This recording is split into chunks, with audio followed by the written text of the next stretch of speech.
Hoy es viernes 24 de noviembre de 2023 y nos reunimos aquí con el fin de analizar un episodio de la memoria histórica aún no contada del conflicto armado en Colombia, el número 456. Y el tema es la masacre de 10 policías perpetrada por una cuadrilla terrorista del ELN en octubre de 1987 en el área rural del municipio de Tame, cerca del corregimiento de Betoyes, que es a la vez un resguardo indígena, en hechos que causaron mucho escozor dentro de la población civil por la connotación política del momento del gobierno del señor Vigilio Barco, que fue bastante complejo y matizado por muchos actos de violencia. Fue un suceso que impactó muchísimo al país por la manera tan cruel como fueron asesinados estos agentes de policía, por la misma historia del capitán que estaba al mando de las unidades policiales y acababa de recibir el cargo y estaba enterándose de lo que ocurría en la zona y efectuando un relevo de unidades, y porque estaba recién creada la Coordinadora Nacional Guerrillera, que supuestamente pretendía entrar en proceso de paz con el presidente Virgilio Barco, porque los delegados de paz que integraban esas comisiones del gobierno iban y venían, porque el señor Álvaro Leiva Durán se ha convertido en lo que Álvaro Gómez lo denominó con exactitud en el estafeta de las FARC, porque había eh, una sensación de engaño por parte de la población frente a la manipulación de las FARC, y porque estaban, igual que todas las negociaciones de paz, en el cuento de los ceses al fuego mientras cometían actos terroristas. Y de remate, porque el ELN decía que hacía parte de la coordinadora guerrillera que estaba reunida en Casa Verde, eh, burlándose de Colombia con la venia de la debilidad de carácter del gobierno, y al mismo tiempo estaba atacando en todo el país. Y entonces las FARC eran las que manejaban la parte sólida de la supuesta coordinadora, decían que el ELN sí hacía parte de la coordinadora, pero que no hacía parte del proceso de paz, o sea, una farsa completa. Y lo que vamos a ver hoy nos trae a la memoria tanto de quienes nos acompañan hoy en la sala como del país tanta mentira, tanta farsa, tanta falsedad y tanto daño que le han hecho los comunistas armados y desarmados a Colombia por medio de sus estratagemas. Adelante, mi coronel. Hoy es viernes 23, 24 de noviembre de 2023. La Fundación Excel, Liderazgo y Transformación, arriba del episodio 456 de Memoria Histórica aún no contada del conflicto armado en Colombia, mediante la cual presenta un análisis político estratégico del ataque terrorista del ELN, masacre de 10 policías y hurto a mano armada de propiedades a los habitantes del corregimiento de Betoyes, al oriente del municipio de Tame, Arauca, en octubre de 1987. En este orden de ideas, ¿cuál es la importancia estratégica del municipio de Tame, en especial el sector del resguardo indígena de Betoyes? Bueno, primero pues vamos al departamento de Arauca, que lo hemos trajinado infortunadamente varias veces por la misma temática de la violencia, pero que como cada episodio es diferente y cada vez los oyentes son diferentes, nunca sobra volver a hablar de por qué es un departamento tan afectado por la violencia. Miremos que en la parte más septentrional del departamento está el río Arauca, que limita o establece los límites internacionales en un gran tramo de esta esquina oriental de Colombia con Venezuela, y que sobre ese río prácticamente están los municipios de Saravena, Arauquita y Arauca, con tres puertos, y que por el sur tiene a otros dos puertos que son Puerto Rondón y Cravo Norte. Quiere decir que de los 7 municipios de Arauca, 5 son puertos sobre dos ríos importantes. Los puertos meridionales están sobre el río Casanare, son Puerto Rondón y Cravo Norte, y los septentrionales son el de Arauquita, Arauca y prácticamente Saravena.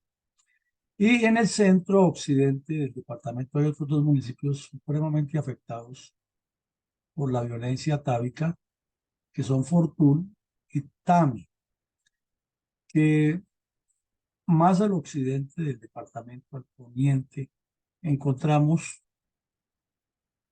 la cordillera oriental, que como se ve aquí en esta infografía, tiene hasta alturas de más de 4.000 metros, y de ahí hacia abajo, al nivel del mar, lo cual indica que es un departamento bendecido en el sentido de que en un breve territorio tiene todos los pisos térmicos y desde luego la posibilidad de un altísimo desarrollo agropecuario, pues querría decir que su misma configuración topográfica le suministra toda la posibilidad de abastecimiento agrícola hacia el oriente, donde generosamente los ríos tienen una zona inundada que es apta para la ganadería, apta para otros cultivos eh, que podrían impulsar aún más un desarrollo agroindustrial estructural de toda la región. Y de remate tiene en su suelo petróleo y otros minerales e hidrocarburos. Muchísima agua, muchísima belleza, muchísima riqueza, muchísima historia, pero desafortunadamente atada a la violencia. Eh, Así como el municipio de Arauca ha sido afectado 828 veces, y lo resaltamos aquí, el municipio de Tame, perdón, 828 veces en Arauca, los otros 7 municipios no se quedan atrás. Y es un municipio que ya lo vimos, ubicado en el centro occidente del departamento. Es prácticamente el más alejado de los demás, de los puertos, ya sea del Arauca o del Orinoco, o del Casanare, perdón, el río Arauca o del Casanare, pero que ha tenido también cierta presencia del Estado, no la suficiente, para la construcción de vías. Y es muy famosa la vía Tame Arauca que construyeron los ingenieros militares. Pero lo que vamos a ver hoy es que entre el 1990 y 2013 hubo 828 acciones terroristas cuantificadas y sistematizadas por el Instituto Agustín Codazzi, por la Presidencia de la República y por los entes de memoria histórica. Pero aquí nos llama la atención una cosa, que hoy vamos a hablar de un hecho que ocurrió en 1987, es decir, 3 años antes y que no está unido aquí. Y también vamos a ver dentro de los antecedentes otro hecho de 1980, que también fue de bastante acción terrorista ya por parte del ELN, lo cual quiere decir que estos 828 hechos sistematizados en 23 años del 90 al 2013 son apenas una muestra y que probablemente al hacer una suma de todos los actos terroristas que han cometido desde la década de los 60 y los 70, las FARC y el ELN en el solo municipio de Tame, no sería extraño que pasemos de 1.500 acciones terroristas contra los colombianos. Y sin embargo, hoy están sentados en una mesa de diálogos de paz con el señor Petro y sus cómplices. En términos generales, es un municipio que está a 183 kilómetros por vía terrestre, repetimos, mejorada casi toda por el ejército, entre Tame y Arauca, que para la época de este censo, en 2014-2015, tenía 541.000 hectáreas y de esas había 14.455 predios urbanos y 7.225 rurales. Y uno dice, bueno, pero ya un municipio con 20.000 predios, 21.000 predios, y de los cuales el 67-68% son urbanos, pues debe estar ya percibiendo una importante suma por impuesto predial y coadyuvaría muchísimo a su desarrollo. Pues no, no porque son predios urbanos legitimados a última hora producto de desplazamiento de la violencia, de los políticos tradicionales y muchos, infortunadamente hay que decirlo aquí, de propiedad de las FARC y el ELN, que jamás van a pagar eso y amedrentan a quien esté ahí. Son realidades que no se cuentan y que en el informe de la supuesta verdad tampoco se mencionan. De sus habitantes, tendría para la época 52.700 y algo más. Quiere decir que para este momento fácilmente puede tener 60.000, 70.000 habitantes el municipio, que ya es una cifra importante. Pero un municipio de 70.000 habitantes en cualquier parte del mundo tiene atención estatal y proyectos de desarrollo integral. Infortunadamente, aquí ni antes ni después de este informe lo ha tenido. Y algo de resaltar, 13 resguardos indígenas. Y la explicación es sencilla al ver el mapa de Arauca y la ubicación de Tamen. Algunos de esos resguardos están en la parte rural alta de la montaña y otros pocos hacia el oriente, en el llano, entre ellos el corregimiento de la etnia Betoye, que se llama el Betoye, pero ya volvió costumbre llamarlo los Betoyes, y de ahí sí la costumbre hace ley. Eh, Esto nos lleva a entender que es un municipio que tiene mucha incidencia en el conflicto armado y en la asentamiento o en los asentamientos del ELN y las FARC en la cordillera para poder bajar al llano a cometer los crímenes, regresar a la cordillera a replegarse o cruzar por Fortún o por Saravena o por Arauquita hacia Venezuela y escabullir el control de la persecución de la autoridad o simplemente regarse por este llano que tiene, como vemos, infinidad de caños y de matas de monte y les permite huir a la persecución. Además que son vaquianos, como dicen ellos, que conocen muy bien la zona y saben eh, que si con la lluvia se forma un caño o desaparece, con eso pueden eludir cualquier persecución. Además, la capacidad nata de moverse en el monte, en el llano, pues es muy propia de los habitantes de esta zona y no la tienen siempre las autoridades que los persiguen. Y cualquier persona que ande a pie por el llano, después de cruzar 3 matas de monte, esa no sabe si volvió a cruzar el mismo sitio o si está en uno parecido. Y lo único que lo puede orientar es tener un posicionador eh, en buenas condiciones para determinar las coordenadas exactamente dónde se encuentra y analizar los rumbos que ha seguido. Además, es muy difícil moverse en esa selva o tener como referencia alguno de estos carreteables que infortunadamente en el invierno o en la época lluviosa desaparecen del mapa y solo la costumbre y el olfato de los llaneros los reubican nuevamente cuando pasa la época lluviosa. Esa es la complejidad de ese municipio, mi coronel. Mi coronel, ¿por qué durante la década de 1980 las FARC consideraron vital el departamento de Arauca y también el ELN en su plan terrorista denominado como vuelo de águila, al mismo tiempo que se aumentó la presencia criminal de la cuadrilla Domingo Laín Sáenz? Pues mi coronel, hablar de eso es prácticamente hablar de la historia de los dos grupos narcoterroristas que más daño le han hecho a Colombia. Pero tratemos de puntualizarlo para darle alguna orientación teórica a nuestra audiencia.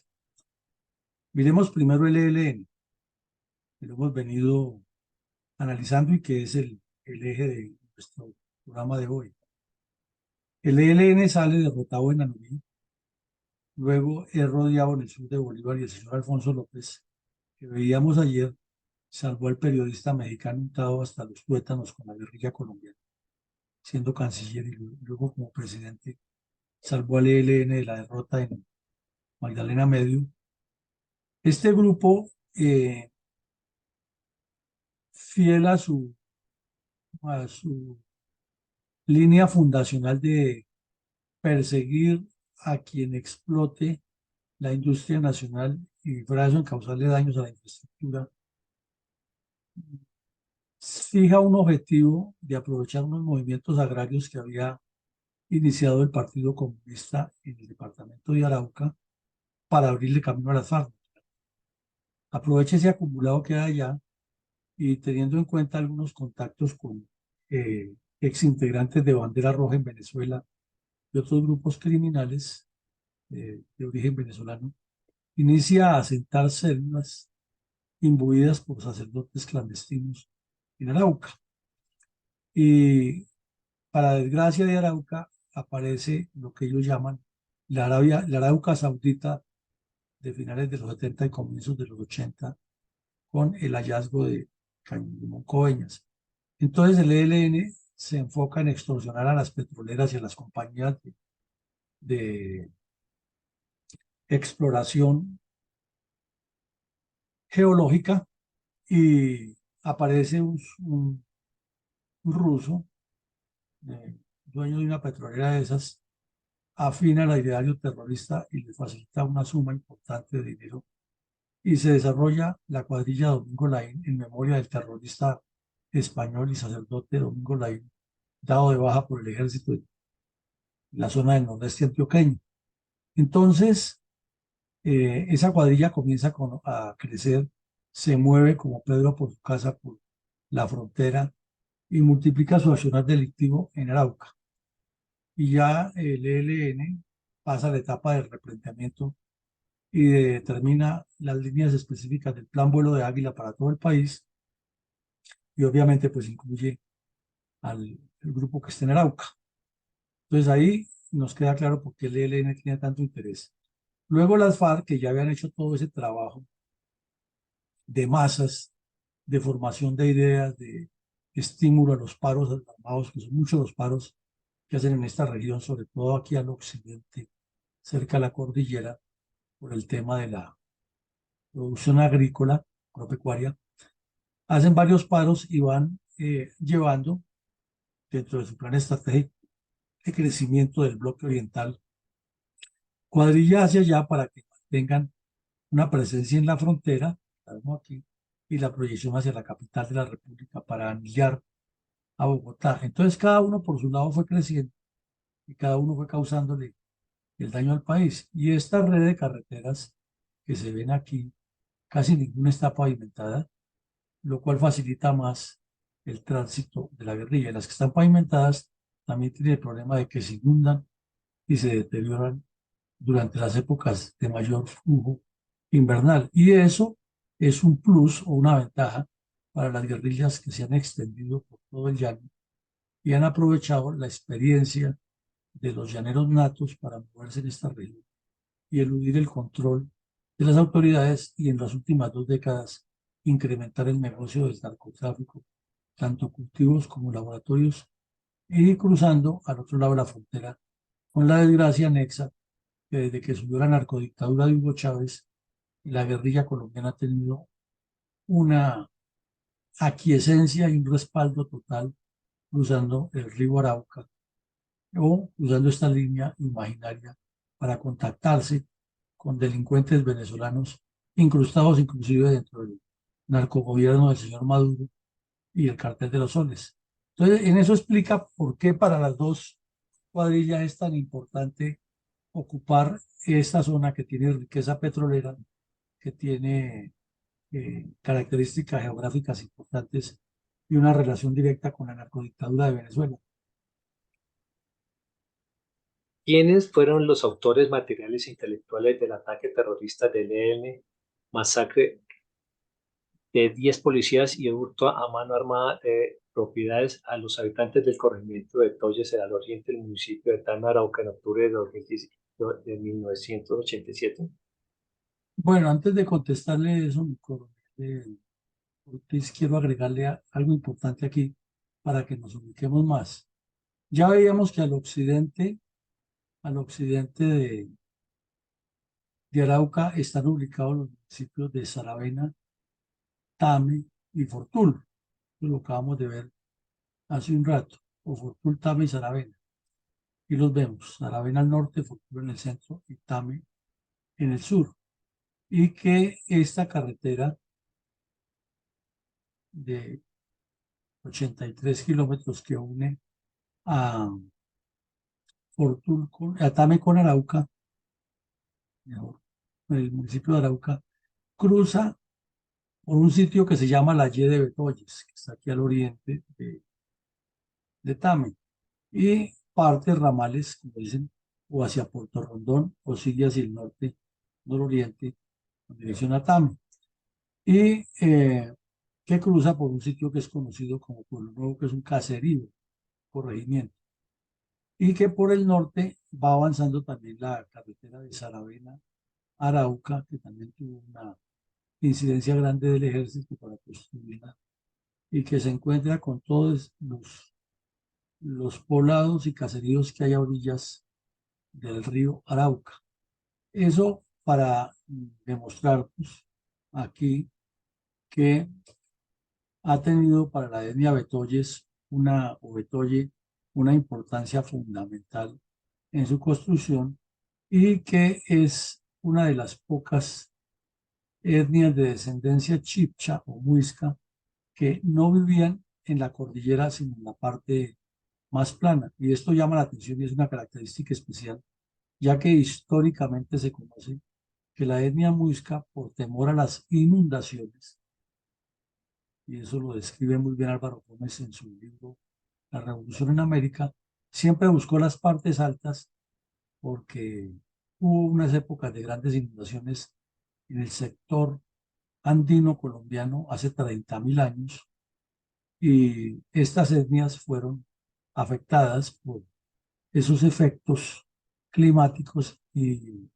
para su descendencia dejaron la tradición de que hay que vivir siempre en las partes altas y por eso los muiscas los encontró Gonzalo Jiménez de Quesada siempre en la cordillera. Pero esta etnia Betoye vive en la parte más baja y siempre sobrevivió a la lluvia que desciende de la cordillera y la lluvia natural del llano. Eso es importante conocerlo.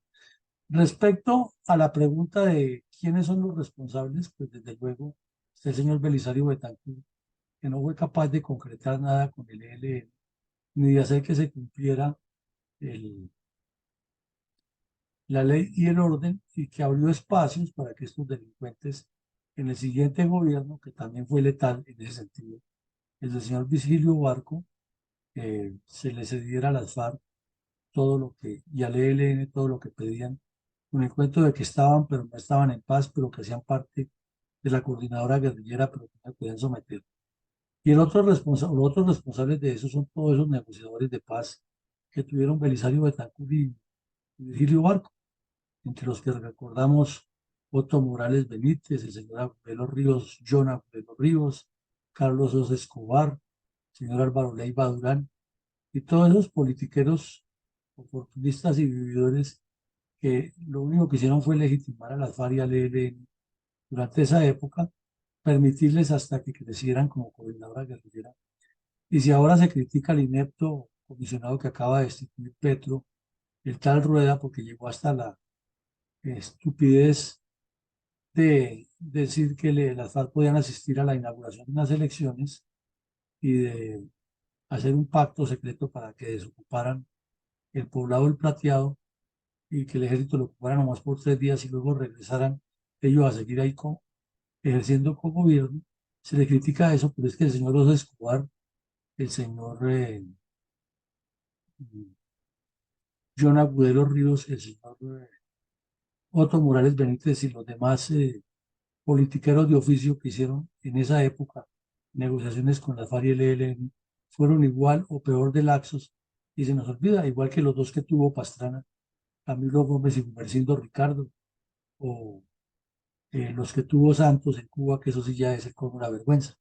Entonces es una sumatoria de responsables políticos de que estos bandidos hagan lo que quieren. Y ya en el terreno, pues este delincuente, el español, eh, Manuel Pérez Martínez, un terrorista internacional, que lo han querido presentar como un ángel salvador, y lo que era el jefe criminal que ordenaba, y como lo vemos desde ese radio, destruir a Colombia, y los periodistas desesperados por entrevistarlo al comandante, le decían, a semejante criminal. Entonces ahí están los responsables, mi coronel.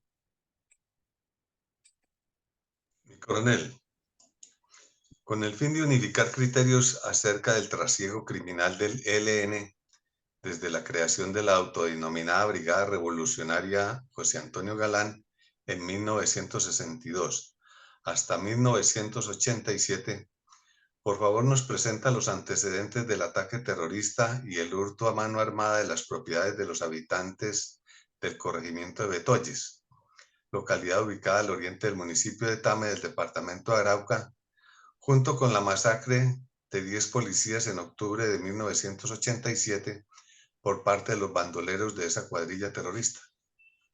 Pero mi coronel, la lista es larga.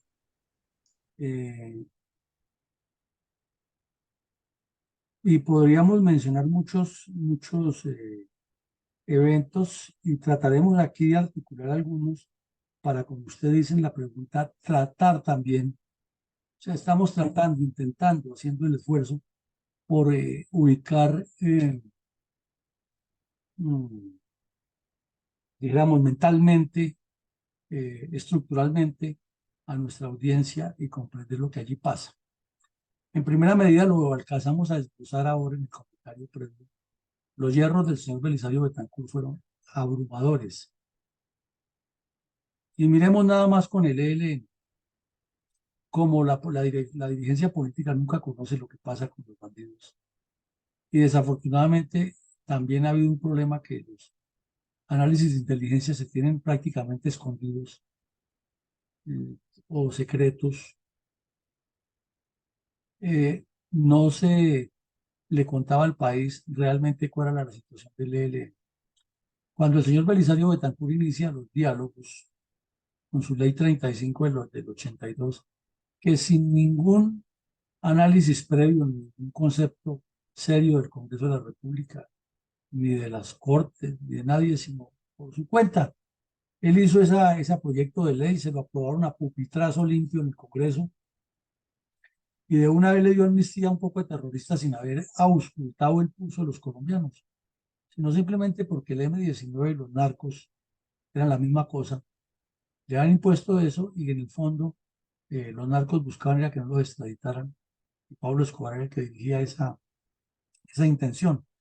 Entonces Belisario Betancur nunca tuvo una claridad frente al ELN, mientras el ELN estaba en su proceso de replanteamiento después de la derrota de Anorí y del febrerazo del 77 que vimos aquí, que se salvó Gavino por un pelo de ser capturado y que cayó toda la red urbana, que en otras operaciones el ejército los golpeó significativamente y que también se redujo a partir de esa época el ingreso de estudiantes universitarios de manera masiva como ha sido antes. También salió Fabio Vázquez de la dirección del ELN. O sea, fueron muchos eventos que llevaron al ELN al 82 a decir que ellos no negociaban, pero es que el señor Belisario Betancur, en lugar de aprovechar esa situación especial de que el ELN no negociaba porque estaba supuestamente débil y que las FARC sí negociaban, entonces no tampoco enfocó el esfuerzo militar a combatir al ELN, sino se dedicó a hablar de poesía y a tomar tragos y a andar borracho en el palacio reuniéndose con poetas, juglares y a viajar por el mundo a buscar su premio Nobel de Paz. Entonces fueron muchos los hierros que él cometió. En segunda medida, el ELN se dedicó a unir remanentes del M-19, del EPL y otros grupos terroristas e hizo la trilateral, creció, se dedicó a la extorsión, no solo ya en Arauca, sino en todas las regiones del país, determinó las áreas de delinquir como cafetera, industrial, minera, etcétera, y puso en ejecución su plan Vuelo de Águila. Entonces, mientras el señor Belisario Betancur andaba por ahí en las nebulosas, tomando trago y borracho y hablando de paz, el ELN estaba creciendo geométrica, matemática y geográficamente. Primero apareció la Coordinadora Nacional Guerrillera, que le hemos mencionado aquí, que no estaba el ELN, pero a partir del 86, después de lo del Palacio de Justicia, el señor Álvaro Leiva Durán aprovechó el empalme de un presidente al otro, de Belisario Abarco, y anunció que se estaba creando la Coordinadora Guerrillera Simón Bolívar. Y había dos lenguajes, ¿no? El señor Álvaro Leiva le vendía al país la idea de que era una coordinadora que se unían para hacer un proceso de paz juntos. Y los bandidos descaradamente decían desde Casaverde que no, que ellos lo que estaban creando era una coordinadora para atacar en total y en unidad absoluta al país. Y ahí estaba el M-19 en ese grupo. Entonces el ejército golpeó sustancialmente al M-19 hasta derrotarlo y obligarlo a que se rindiera. Ellos dicen que negociaron, no negociaron nada, aprovecharon la debilidad de carácter de Virgilio Barco para ganar una posición política, y luego las tramas montadas con el señor Gaviria y con los de la séptima papeleta de todos esos yuppies que le hicieron tanto daño al país y que ahora son los prohombres y los distinguidos estadistas de la época. Lo cierto es que ese anuncio de paz de la coordinadora guerrillera era opacado siempre por el problema del narcotráfico y el narcoterrorismo del señor Pablo Escobar, que andaba muy de la mano con el M-19 y con el ELN. Y eso tampoco lo cuenta el señor de Rux en su informe. Entonces, ahí en ese embrollo había paz, pero había guerra, pero había paz. El ELN hacía, pero no hacía, el M-19 igual. El Quintín Lame también andaba revolverado y hacía parte de ese grupo. Es una época muy convulsa de la historia nuestra que no nos la han contado en su verdadera dimensión. Y de remate, grupos de mal llamados paramilitares asesinaron en la vía La Mesa a un sujeto que era el presidente que ha sido presidente de la Nacional Judicial, muy amigo de los guerrilleros, eh, Pardo Leal, Jaime Pardo Leal, que era candidato a la presidencia por el Partido Comunista y por la UP. Y eso enredó mucho más el asunto, pero ha sido parte de todo ese entorno de volatilidad y de confusión en que ha habido la historia colombiana, la historia política colombiana. Y para la misma época, entonces, como producto de esos anuncios de paz y de que hacían parte de una coordinadora guerrillera de paz y que el señor Leiva Durán los defendía a capa y espada, paralelamente ellos cometían muchas acciones o integradas, los tres grupos, o por lo menos las FARC y LL en unas zonas, o las FARC y LPL en otras, o cada uno por su lado, pero siempre reivindicaban que era coordinadora guerrillera. Uno de los eventos que aquí lo analizamos ya al principio de este programa, los primeros programas, fue el ataque terrorista contra la planta de cementos en Río Claro, perpetrada por las FARC y el ELN. Pero hubo otras, pues en Saiza estuvieron la FARC y el EPL, en Tarazá, en Segovia, en muchas partes del país. O sea, habría que tomarlas una por una y decir quiénes participaron, pero fueron muchísimos. Y fue una época en que el país estuvo varias veces sin luz, la costa atlántica, con unos daños terribles porque los ataques contra la infraestructura petrolera y energética fueron muchos. Y de remate, recordemos que en unos paros cívicos que se inventaban, sacar todos los campesinos a protestar y los bandidos metidos entre la masa, ocurrieron hechos lamentables como el asesinato del coronel Correa Campos y el capitán Morales del Río en la zona de Chucurí, entre otros. Fue la época en que el ELN decidió también entrar al narcotráfico y que las FARC decidieron entrar al uso del terrorismo con explosivos. Es como una mixtura que se produce producto de esa cercanía entre las milicias populares del ELN y las milicias bolivarianas de las FARC. Y es también coincide con el desarrollo de la campaña bolivariana para una nueva Colombia y el plan estratégico del M-19 y hasta de los indígenas que creían que ellos, con su grupo narcoterrorista Quintín Lame, podían avanzar hacia la capital a tomarse el poder, eh, aduciendo que se acercaban los 500 años del descubrimiento de América. Tema complejo y enredado todo eso. Hubo la iniciación o la farsa de la iniciación de una nueva paz con el M-19. Entonces se comenzó a notar que el M-19 se fue desligando de la coordinadora guerrillera, pero que seguía cometiendo delitos. Y fue cuando el terrorista eh, Carlos Pizarro resultó herido en Corinto, cuando ya estaba en la concentración de la nueva farsa de paz. Y finalmente, el señor Virgilio Barco, que no daba pie con bola ni en la administración pública ni en el manejo del orden público, firmó con Carlos Pizarro un pacto de paz que fue muy impulsado por Pardo Rueda y por el señor Gaviria y por Luis Carlos Galán, que era otro populista igual a todos. Finalmente, en todos esos eventos, lo que significó fue que el ELN fue pasando como de agache y fue creciendo de manera cuantitativa y cualitativa, y así lo reconocen ellos, en especial el Frente de Guerra Oriental y los nexos con dirigentes políticos de izquierda en Venezuela. Estamos hablando de 1987 y 5 años después el Partido Comunista eh, envía a un teniente coronel desconocido, dicen los mismos militares venezolanos, un sujeto ahí que no tiene ninguna trascendencia en las fuerzas militares venezolanas, pero que aparece como que da un golpe de Estado y se vuelve famoso en el mundo y le abre a Venezuela completamente el camino para que la narcodictadura cubana logre en ese país rico y petrolero lo que no ha logrado en Colombia con el ELN durante ya para esa época 30 años.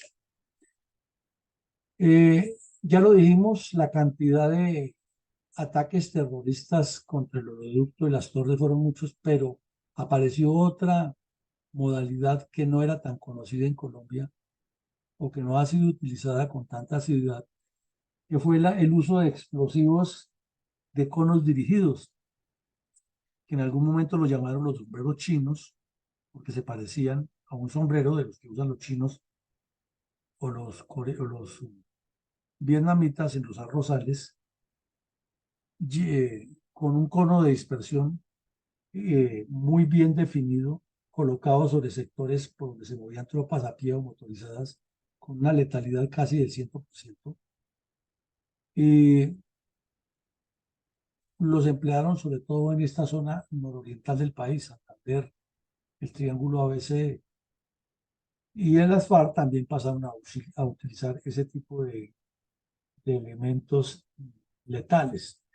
Pero también se apareció el ELN, y esto es importante aclararlo aquí, con el uso de las rampas, que las FARC la llamaron ramplas, y le dicen ramplas en el lenguaje de las FARC. Esas rampas de lanzamiento de explosivos las fueron mejorando los helenos, que consistía en una especie de catapultas muy artesanales siguiendo los principios de la ingeniería de la Edad Media, cargadas con explosivos, y las utilizaban para atacar puestos de policía y cuarteles. Como se sabe, la precisión era muy endeble y en más de una ocasión afectaron también población civil. Y no es que estemos legitimando aquí que tienen que hacerlo directamente contra las fuerzas del orden, pero es parte de la historia que tenemos que contar y ubicarnos. Entonces, ese enfoque de dinamitar torres, dinamitar el oleoducto y utilizar las rampas y los sombreros chinos se hace muy conocido en esto, sobre todo en Arauca. En Arauca fue muy común el uso de ambos elementos, pero hay manuales que elaboraba el ELN en forma artesanal y los tenían todas las cuadrillas. Entonces, si uno revisa los actos terroristas que cometió el ELN, 86, 87 en adelante, todos están estos elementos presentes y las emboscadas ya fueron mucho más letales, porque a diferencia de las FARC que enterraban una cantina y explotaba en cualquier dirección, causaba muchísimo daño, pero tenía que afectar directamente al vehículo en el momento preciso. Si explotaba antes o después, no causaba el daño. En cambio, estos sombreros chinos, colocados de manera obvia en el terreno con los conos de dispersión apuntando hacia un solo centro y activados con explosivos eléctricos, con iniciación eléctrica y con explosores en un solo ejercicio, pues es un cono de dispersión que abarca un área de destrucción mucho más letal. Esa es la diferencia. Y no podemos negar que hay un crecimiento cuantitativo en la zona de Arauca y en toda la región, para ser más concretos, porque están dedicados al plan vuelo de Águila y lo que quieren es tener una cobertura total en el país. Y allí en la zona ya vimos 13 etnias indígenas en un solo municipio que estamos. En toda Arauca hay mucho más. Entonces el reclutamiento es de campesinos, de indígenas, de estudiantes y de personas del otro lado de la frontera. Entonces esto lleva muchos años y a eso le sumamos un detalle más: la corrupción en la Guardia o en las fuerzas de Armada venezolana, que les facilitó muchísimo armamento y municiones en esa época a cambio de dinero en dólares que ya estaba moviendo el ELN por extorsión a las petroleras y por narcotráfico y otros delitos internacionales. Entonces, como ve mi coronel, hablar de los antecedentes de ese solo hecho son muchos y no es tan fácil precisarlos. Y coronel, sabemos de antemano que la situación de desorden público era compleja para esa época en Colombia. En ese orden de ideas, ¿cómo informó el diario El Tiempo en las ediciones de los primeros días del mes de marzo de 1980 los hechos relacionados con el asesinato de 2 policías en el corregimiento de Betoyes a manos de sicarios al servicio del ELN? Pues mi coronel, aquí hay un elemento u otro dato de los tantos que el señor de Rux omite en el informe y que aquí queremos ponerlo sobre la palestra. Cuando estudiamos por allá al principio de estos ejercicios académicos, los movimientos masivos de campesinos del Pato hacia Neiva, eh, recordamos que estaba el Partido Comunista presente con toda esa zona de colonización ideologizada y que cuando se hizo la operación de Puerto Creo en los 80, después del secuestro de los soldados en la base cerca de la base de la Uribe, que las FARC sacaron a relucir su plan Cisne 2, ataca Cisne 3 y crearon la nueva contextura del plan estratégico con la nueva forma de operar. Paralelamente el ELN estaba en crecimiento y se producían de manera simultánea ya constantes asaltos contra poblados que habían sido iniciados en los 60, lo sabemos, con Simacota e ISA, pero que en los 70 crecieron con Colombia Huila, con Puerto Rico Meta, con la Macarena, pero no eran tan continuos como a partir de los 80. Y en el año de 1980 lanzaron esa ofensiva y uno de los municipios o de los caseríos que fue de los primeros asaltados fue el de Betoyes, y esto casi nadie lo sabe. Estamos hablando, como usted lo dice, de 1980.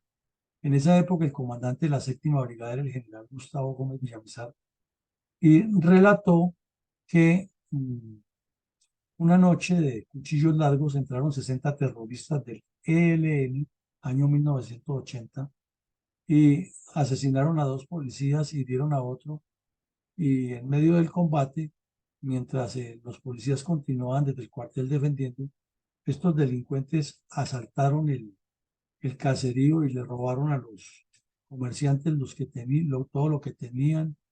Y entre los muertos está el dragoneante de la policía Efraín Peralta y el agente Carlos Alberto Varelo Pardo, y el que quedó herido se llama Antonio María Otelo. Inmediatamente el comandante de la brigada ordenó que se moviera el grupo guías de Casanare. Eh, Entraron también tropas de apoyo de la quinta brigada, helicoportadas. La Policía Nacional, pues obviamente reforzó el puesto, pero fueron asesinados 2 policías y fue una de las primeras acciones ya visibles del ELN en ataques a poblados que años antes, como sabemos, había saltado el caserío de Otú. En el nordeste antioqueño ya había saltado el caserío, el pueblo de San Pablo Bolívar, que había cometido otros actos terroristas. Pero aquí es como el recrudecimiento que va siendo paralelo y simultáneo de las FARC, el ELN y el mismo M-19 que también estaba en boga con todos los temas que hemos estudiado aquí.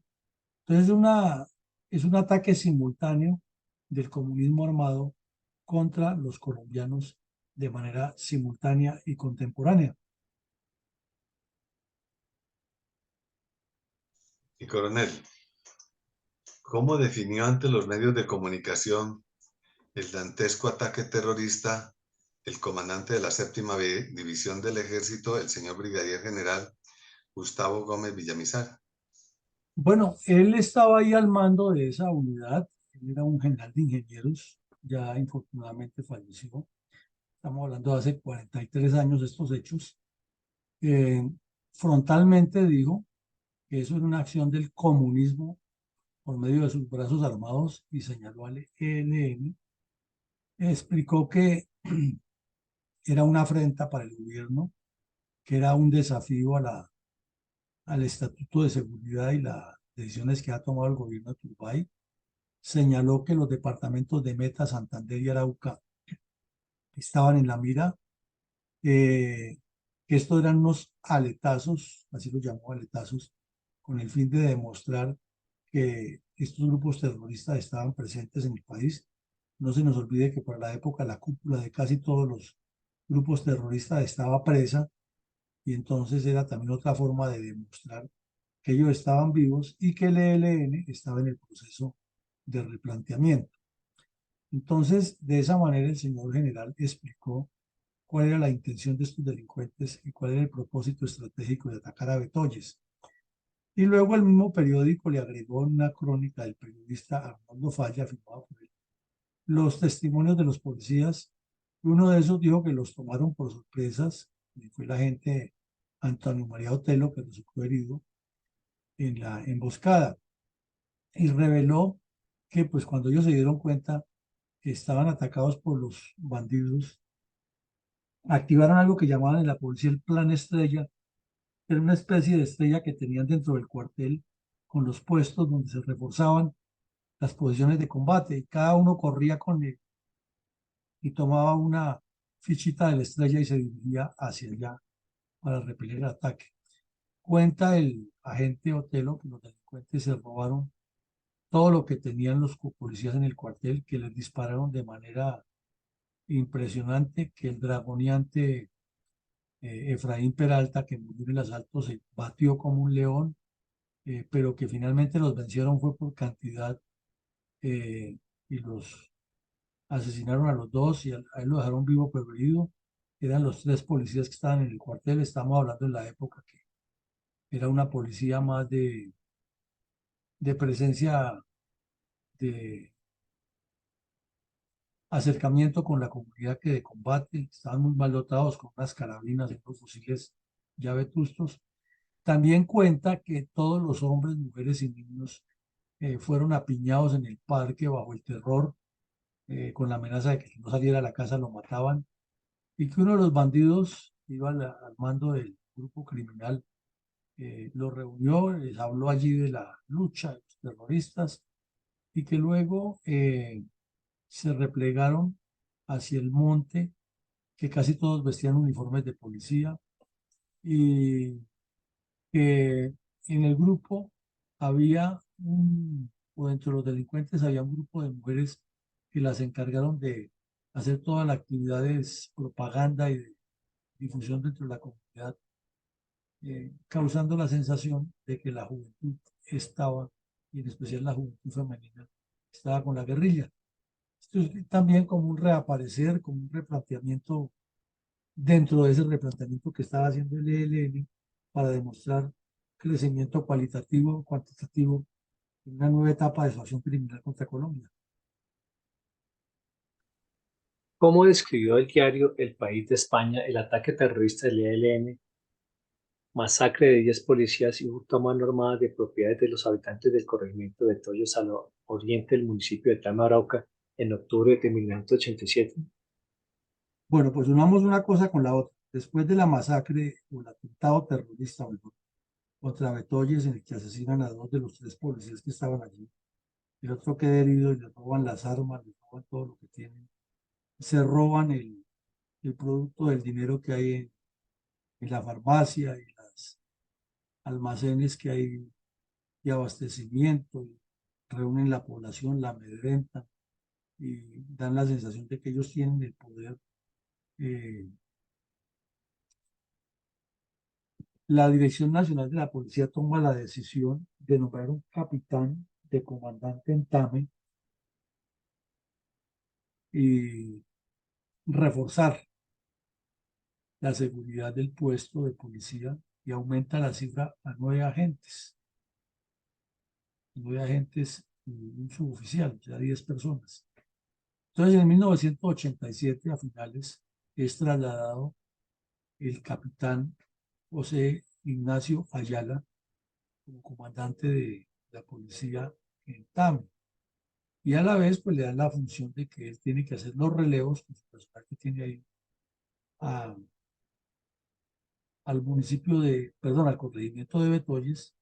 Quiere decir que de las 60, 70 unidades que tiene el capitán en Tame, tiene que hacer el relevo periódico. Y él llega trasladado y estaba previsto por turno un relevo. Infortunadamente es un error que comete la Policía Nacional de prácticamente telegrafiar cuándo es el relevo, que les tocaba por turnos, y en una zona afectada por la guerrilla, pues los agentes de inteligencia están con las orejas abiertas y los oídos despiertos para estar muy atentos de cuándo se produce eso y saber que sí va a ser el movimiento. Y el capitán recién llegado no conocía el ambiente operacional y salió en un vehículo entre Tame y Betoyes, o, sí, a hacer ese recorrido para llevar 9 agentes y hacer el cambio y de regresarse con los 9 que ya cumplían su turno. ¿Qué ocurrió? Pues que los bandidos lo esperaron en la carretera y los sorprendieron y asesinaron a todos los que iban en esa patrulla, les robaron todo el material, incendiaron el vehículo. Fue un acto atroz, es el que estamos viendo hoy. Entonces, vemos que en 7 años el mismo grupo comete estos 2 atentados grandes contra la policía, pero no quiere decir que entre 1980 y 1987 se la pasaron rezando y que no hicieron nada. No, hay una cantidad de hechos criminales en la región que además indican que sí hubo un error táctico de la policía tomar como tan a la ligera y de manera tan reiterativa el mismo ejercicio de relevo, pues fueron dejando el sendero y la estela y la reiteración para que, por hacerlo de manera tan similar, se convirtiera en una vulnerabilidad que fue explotada por los delincuentes. Adelante, mi coronel. Coronel, ¿cuáles fueron los énfasis de las declaraciones del presidente de la República, Virgilio Barco, respecto al ataque terrorista del ELN y la masacre de los 10 policías, además del hurto armado de las propiedades de los habitantes de Betoyes en 1987? Pues, mi coronel, el hecho ocurre el 28 de noviembre, lo publica la prensa el 29, porque recordemos que el periódico salía el día siguiente siempre. No era como ahora que está en la red inmediatamente y se puede consultar en internet. Y el 1 de noviembre, que es un domingo, como vemos aquí, el diario El Tiempo, ya con ocasión del sepelio de las víctimas, publica una cantidad de información muy importante. Una parte es el lugar exacto de la emboscada, que se llama Caño Guavina. El Caño Guavina es uno de los tantos caños que hay en el llano, que cruza muy cerca el corregimiento de Betoyes, que además es fuente de suministro de agua para los cultivos y para eh, las viviendas de los indígenas que están en Betoyes, que cada vez sabemos que son menos, que están en vía de extinción. Que ahí en ese sector, aprovechando la configuración del terreno, más o menos 40 bandidos emboscaron con explosivos el vehículo, luego remataron a tiros a los que quedaron vivos y les robaron todo. Que ese lugar queda al nororiente de Tame, es decir, que está en la mitad del camino entre, o la tercera parte del camino entre Tame y Arauca, la capital, que en esa Y, como lo vimos, se bifurca las vías para distintos sectores y que ahí fue donde ocurrió el crimen. Entonces, por un lado, el señor Hernando Durán Duzán, que era el que aspiraba a ser presidente en el siguiente periodo y era uno de los miembros de la Dirección Nacional Liberal, manifestó un rechazo total al atentado.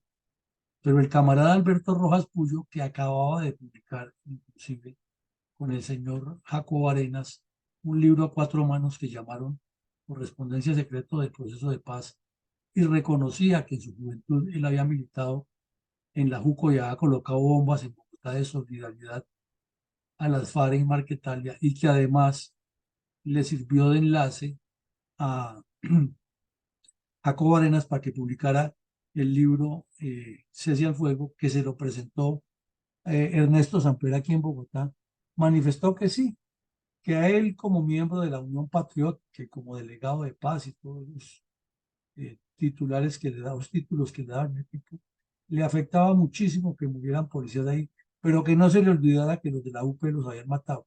O sea, y la declaración de él fue mucho más favorable a los miembros de la UP que a los policías.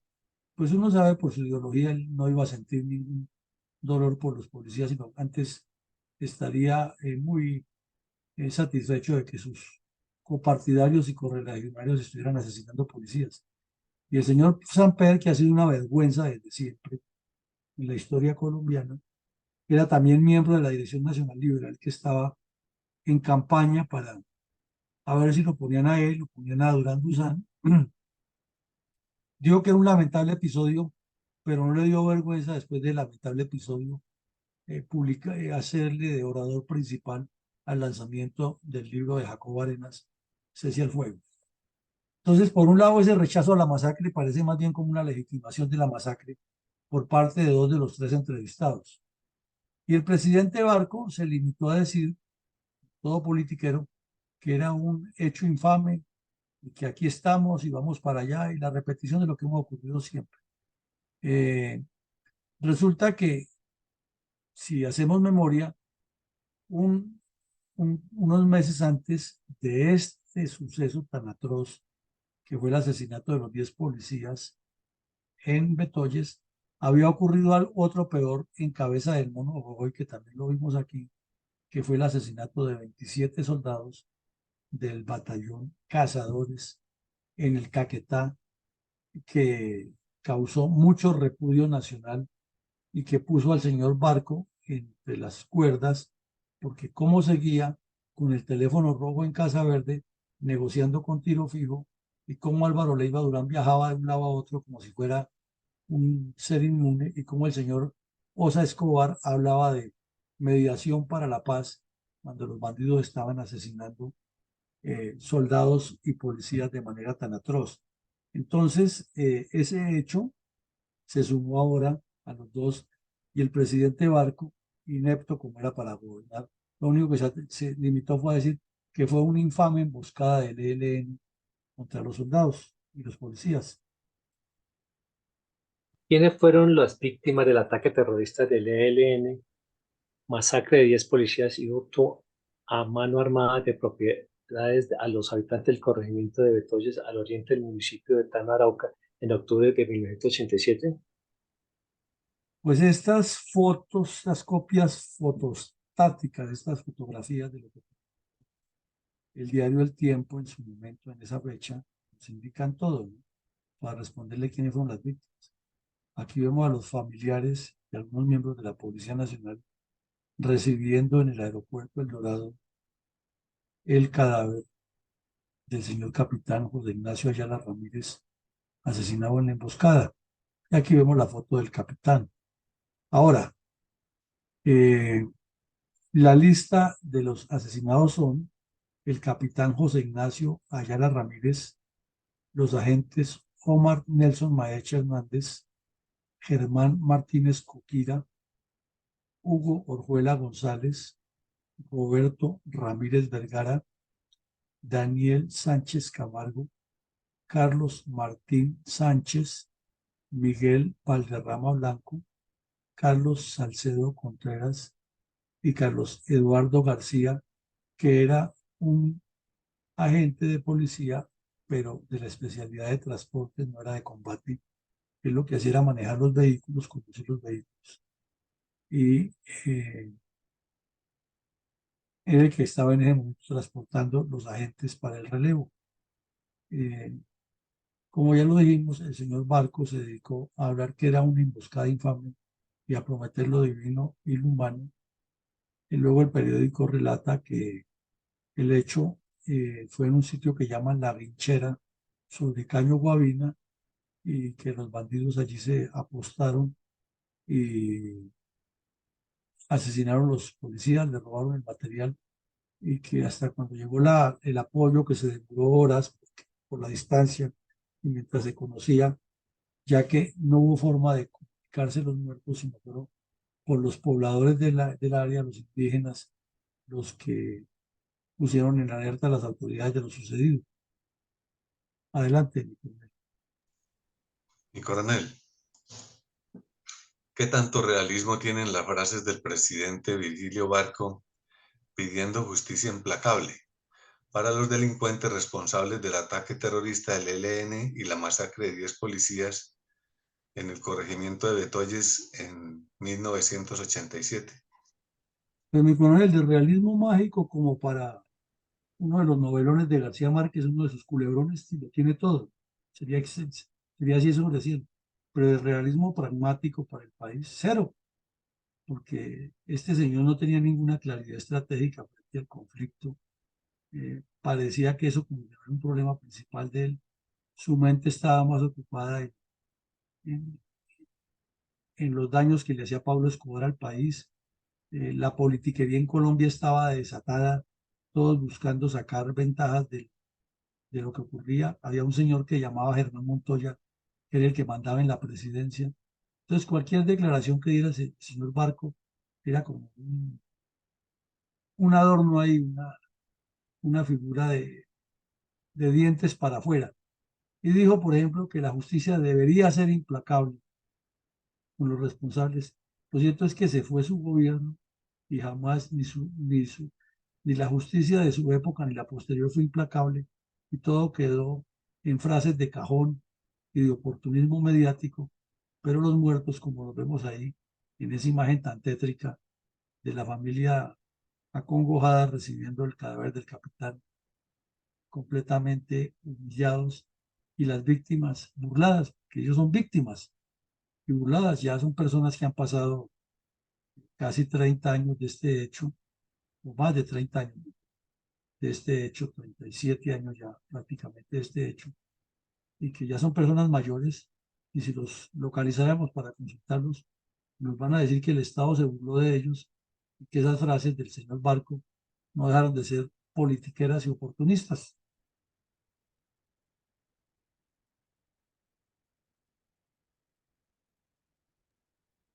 Adelante, mi coronel.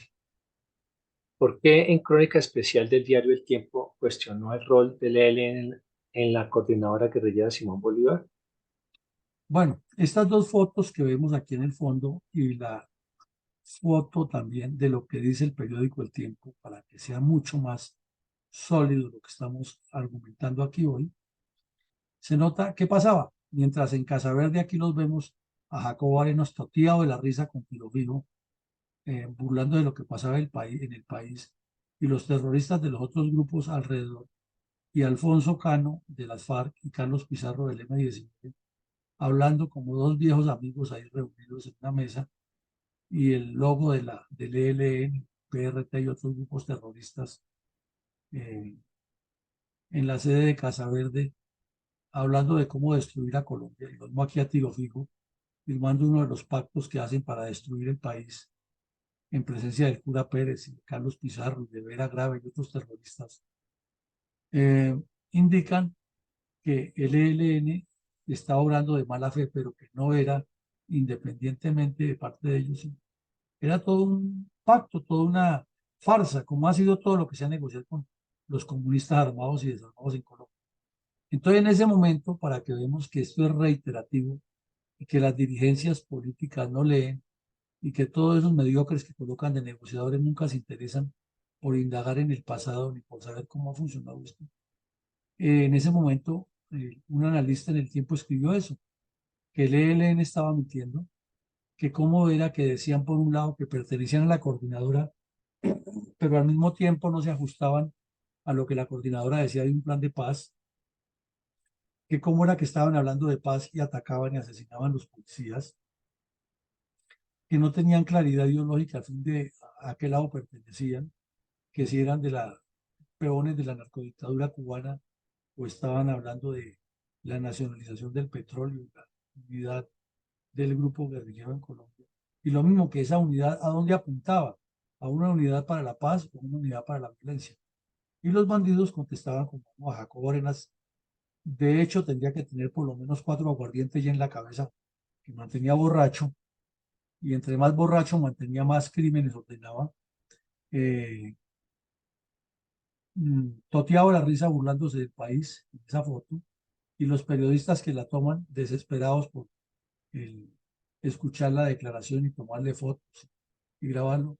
Entonces, como un show en el que ha estado Colombia toda la vida, consentida por los gobiernos, porque nadie se explica cómo el señor Virgilio Barco permite que estén reunidos allá con esas fotos que publicaban los medios y videos, burlándose del país y al mismo tiempo cometiendo actos terroristas, y él diciendo que son hechos infames y que lo que hay es que encarcelarlos y que la justicia sea eh, expedita contra estos bandidos, en lugar de ordenarle a las fuerzas militares que entren y bombardeen ese campamento y den de baja a todos los bandidos que sea posible y persigan a los otros hasta capturarlos y darle la dotación suficiente, ¿no? Es la politiquería. Entonces, por eso insistimos cuando se le cuestiona al señor Petro con toda la razón, porque es lo más nefasto que ha sido elegido en Colombia por todas las gabelas que le da la guerrilla, que son muy justificadas críticas. También hay que mirar hacia atrás y que nos demos cuenta que es que todos los gobiernos que han hablado del cuento de la paz con la guerrilla han sido iguales de débiles de carácter y de traidores con el pueblo colombiano. Las víctimas, como ese capitán y los 9 policías asesinados, no, no merecen nunca haber ocurrido esa suerte, ni mucho menos esa manipulación politiquera y mediocre por parte del presidente y de los demás dirigentes. Coronel, ya hemos mencionado que en el año 2009 el ELN nuevamente asesinó a otros 2 policías en el mismo corregimiento de Betoyes. Pero, ¿cómo ocurrieron estos hechos? Mi coronel, repetición de la repetidera, este hecho lo vimos ya aquí. Sabemos que la Policía Nacional se mantuvo en Betoyes a pesar de ese crimen, y que entre 87 y el 2009 pasaron N cantidad de crímenes en la región. Pero volvemos a resaltar aquí, dentro de lo que se encuentra en los archivos de Internet, que los patrulleros Robinson Andrés Pavón y Wilmer Guevara Ramírez, ambos de 25 años, naturales, el uno de Santander y el otro de Chiquinquirá, fueron asesinados en el famoso Plan Pistola, ahí mismo en Betoyes, cumpliendo la misma labor de cuidar a los indígenas y el resguardo de que el terrorismo comunista no los destruya. Entonces vemos que el problema sigue latente, que el ELN y las FARC han hecho lo que se les da la gana en esa zona, y que no es una sola vez, sino que vimos ya 3 casos con esto. En el 80, cuando estaba el general Villamizar, Gómez Villamizar de comandante, que entraron y asesinaron, se robaron todo lo que había. En el 87, con la masacre de estos 10 policías que acabamos de ver. En el 2009 vuelven y asesinan 2 policías. Y si eso no es un crimen sistemático, entonces ¿qué es? Pero el señor de Rus no lo menciona en su informe. Y ahora que están sentados en la mesa de conversaciones, de lo único que hablan es de la participación de la población civil, y hasta nuestras reservas en cabeza de Acore le sirven de corifeos sin darse cuenta que lo están manipulando y sin ni siquiera conocer o recordar que esto. Adelante.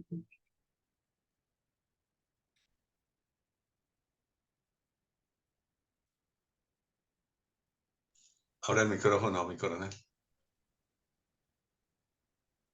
En el 2014, el ELN volvió a asesinar a 2 policías en Betoyes. ¿A qué podríamos atribuir estos nuevos hechos de sangre? Pues ya hemos visto 3 casos, sin, repito, contar otros que ocurrieron durante esos periodos o en el entre tanto de esos periodos. Y aquí vemos que en el 2014 se repite exactamente lo mismo, que es que están unos policías cumpliendo con sus patrullajes, con su presencia en la zona, visitando la región, instalando retenes, lo que tienen que hacer, el trabajo de seguridad. Y en un movimiento que iban 2 policías en un vehículo, fueron atacados a tiros y asesinados en el 2014.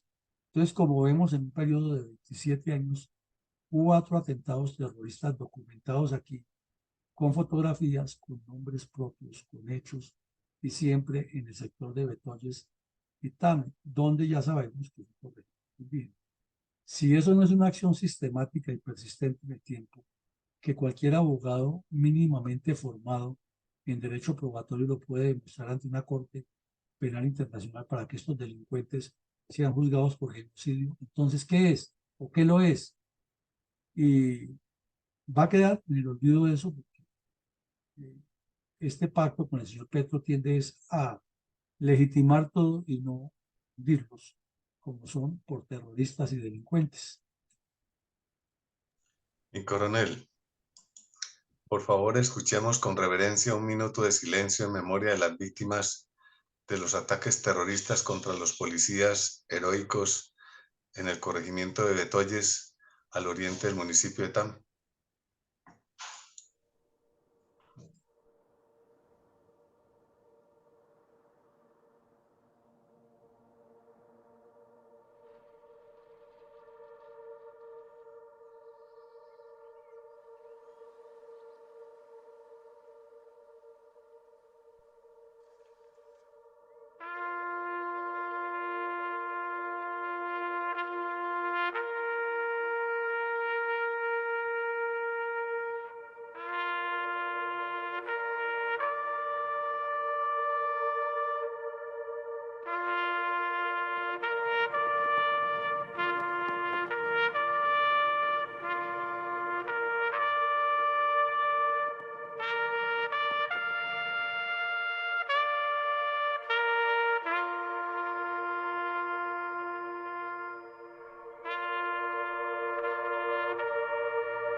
En un día como hoy, en el famoso Tratado Pacto de Far-Santos del 2016, ¿trajo alguna paz a los colombianos constitucionalmente atacados por los grupos narcoterroristas comunistas durante las últimas 6 décadas, en particular a los habitantes del siempre convulsivo departamento de Arauca?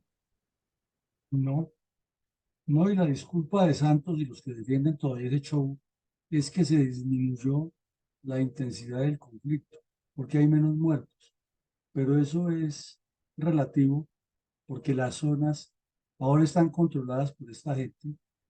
La fuerza pública ha sido prácticamente retirada de muchas responsabilidades de manera irresponsable, valga la contradicción, por parte de los gobiernos, y el terrorismo persiste, la gente sale desplazada, el narcotráfico está disparado.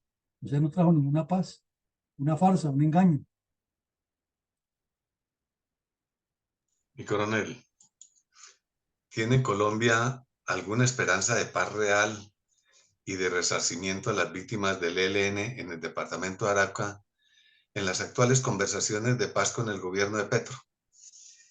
Mi coronel, infortunadamente la respuesta es no, porque entre otras cosas el ELN, aprovechando algo que hemos resaltado aquí siempre, y que es estúpidamente reconocido por los mismos que van a las mesas de conversaciones y por los periodistas que hablan de los derechos humanos sin saber de qué hablan respecto a esto, eh, con el cuento de que el ELN es federado, este grupo de la cuadrilla Domingo Laín, que se mueve en ese triángulo Arauca, Boyacá, Casanare, ha incrementado su accionar terrorista en todos los sentidos, escudado precisamente en esa mentira de que son un grupo federado. Síntesis, no. Y si a las víctimas de las FARC con tanto despliegue que se les hizo, les han eludido cualquier responsabilidad por parte de los grupos terroristas. El ELN, que llega más empoderado a la mesa y que cuenta con gente de la misma ideología de ellos, representando es que al Estado colombiano, pues menos se va a comprometer a responder por nada. Y así como la familia del capitán asesinado y de los 9 agentes asesinados en el año 87 en Etoyes quedaron burlados por las frases huecas del presidente y por lo que no se hizo por parte del Estado, pues mucho más ahora que tienen complicidades internacionales y hasta presidente de la República. Total burla prevista y segura.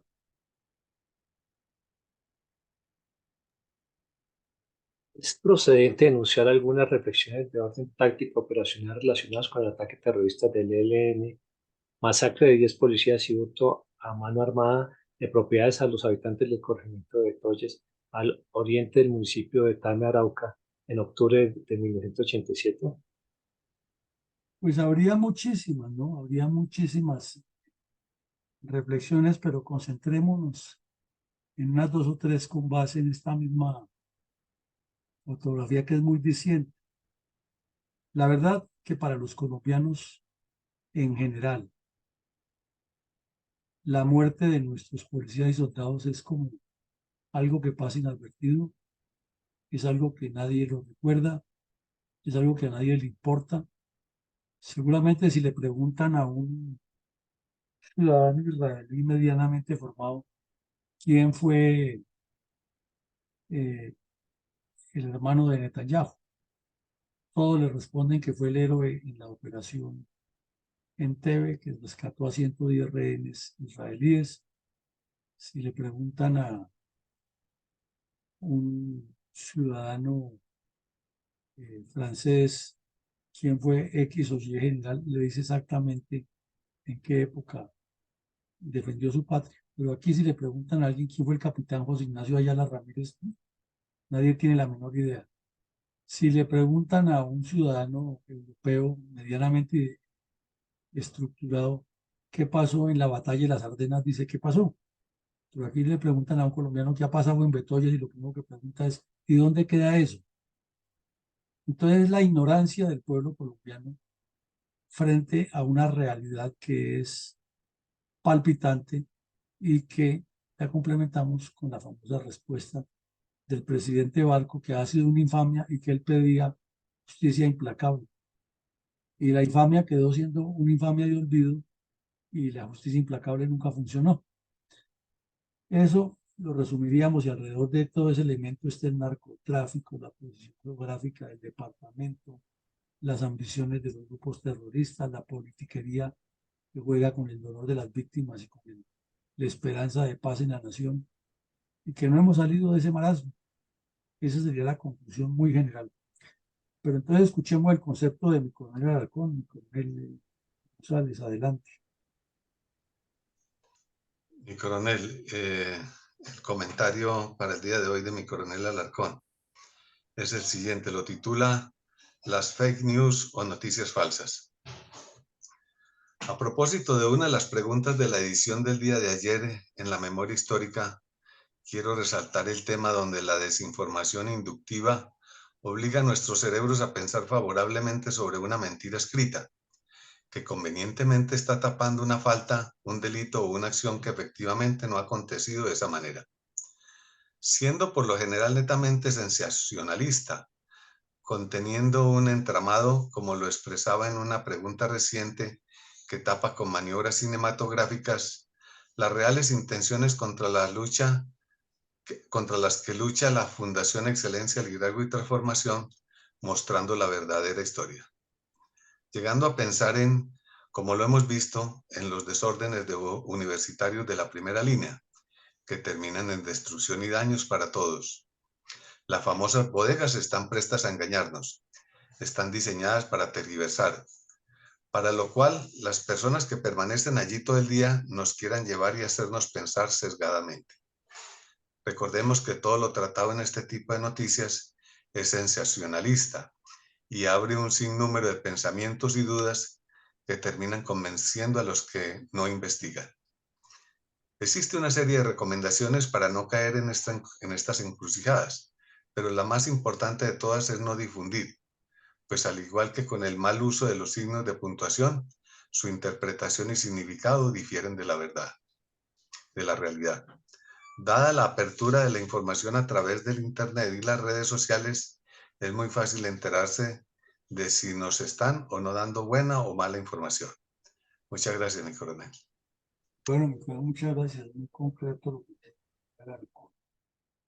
Respecto a la desinformación y a la realidad de lo que ocurre con todas estas estructuras criminales. Pues bien, llegamos al final del ejercicio mirando estas imágenes de Arauca, que no son exactamente de joyas, pero son el reflejo de un departamento rico con una gran potencialidad, afectado por una intención del comunismo armado y desarmado de destruirlo y de generar violencia y de impedir el desarrollo con el cuento chino y barato que están luchando por el cambio social del país. Llegamos entonces, como decimos al final, los invitamos esta noche a un taller que tendremos para evaluar de manera interactuada cuál ha sido el avance de la supuesta paz total del señor Petro. Feliz día para todos, que Dios nos siga protegiendo e iluminando. Gracias y feliz día para todos.